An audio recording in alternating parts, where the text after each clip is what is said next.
Now to Russia, and the country celebrating Victory Day, which is held each year to mark the defeat of Nazi Germany during the Second World War. The centrepiece is a huge military parade in Red Square beside the Kremlin in Moscow.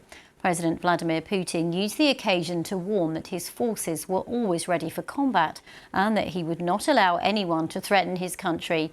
He also took the opportunity to praise the Russian soldiers fighting in Ukraine. Let's have all the participants in the military operation, those are our heroes. We bow our heads before your resilience. Together with you, the whole of Russia believes in you and the moral supremacy of your exploits. Well, let's take you to some of the live pictures of that Victory Day in Russia. It continues on. You can see there some of the crowds. Earlier we did see quite a military display as well. That is Vladimir Putin. If you look right in the centre, you can see him there. You can see other military officials and Dmitry Peskov as well. And that continues on. We did see, as I said, some quite dramatic displays of Russia's military might.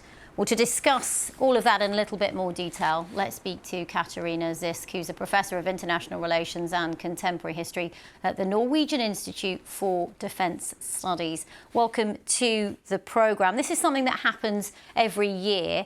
How has this one been different?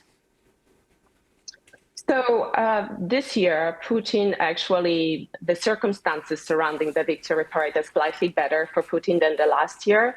He appears to have an upper hand on the battlefield at this moment, but this is partly because of the weakness that the West has shown by delaying, and the United States in particular, by delaying the aid package for Ukraine, which also allowed Putin, the Russian armed forces, to make limited advances on the front. There is also a large-scale military modernization program going on in Russia.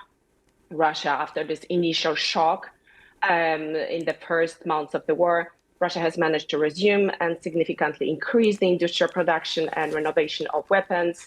As I mentioned, there is this ambitious military reform that aims basically into building a Soviet-style mass army. There are many ifs, there are many potential problems along the way that Russia is facing, but we see a different Russia that is fighting the war today. And Katerina, one thing that we did also hear from President Putin was some sort of acknowledgement that his country is living through a difficult time. What did you read into that? Well, I think, for one, I believe that it's really hard for the Russian propaganda to hide that Russia is experiencing economic problems, that this war is carrying an enormous economic, financial, and human price. So I think this is one potential reference to that. But also, I think Putin is also preparing the Russian public that this may take much, much longer. One date for the victory in Ukraine that has been discussed in Russia is 2026. So I think this is something that the propaganda tries to prepare the Russian public. This is also related to the fact that this victory parade and the war against Nazi Germany is basically translated into the war in Ukraine. So, and this is a way also to mobilize the public, to prepare it for sacrifices. Economic, again, financial, and human. And also, Russia has increased repressions.